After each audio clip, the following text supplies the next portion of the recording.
how to generate the formula from the name for ionic compounds. Well, first of all, you have to look at this name, okay? Potassium oxide here for the first example.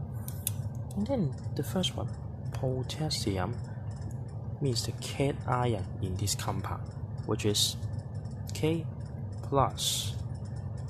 And then for the oxide part, it means that this ion content is O2 minus. And the skills is here. You just draw it across and then directly copy their symbol. And then the charge on the oxide ion 2, you write it here.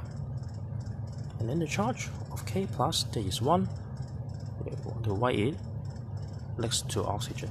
However, if the number is 1, we also usually omit that. So K2O is a formula for potassium oxide. And why this technique works is because what we want to do is that for the ionic compound, we want the overall charge to be 0.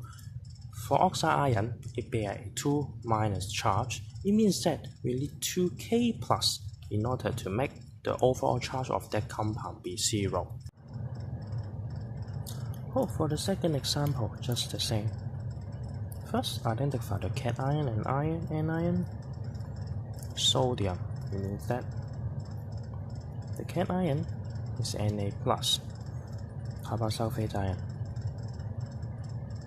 Yes, this one, SO42 minus.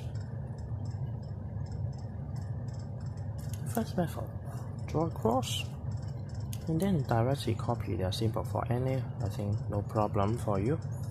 However, for SO42 minus, we just don't need to write the charge, so directly copy SO and 4 here. We treat the SO4 as a whole here.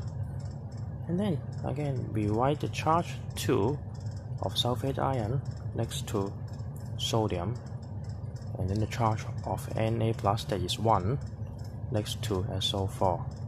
However, if the number is 1, we usually omit that, so that we got the formula Na2SO4, the formula for sulfate, sodium sulfate.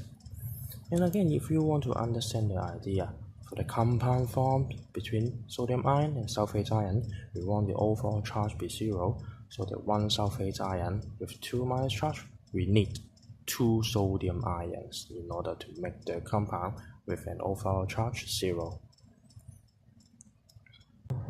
For the third example, things get more complicated. But again, we do the analysis first. For the cation, Ca2 plus here, and for hydroxide ion, which is OH minus. Okay, and then draw across, directly copy their symbol. And then the problem exists here, where we write the charge of calcium next to hydroxide ion OH. And then after writing the charge 1 next to Ca, what's the meaning of this equation if we written it as CaOH2? People may have a misunderstanding that in this compound it consists of 1 calcium, 1 oxygen with 2 hydrogen atoms in it.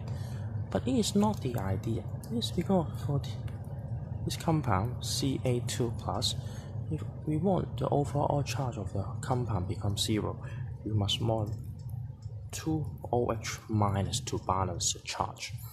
It means that we need totally 2 oxygen, 2 hydrogen with 1 Ca, but not here. 1 Ca, 1 oxygen, and 2 hydrogen. 1 oxygen is missing here.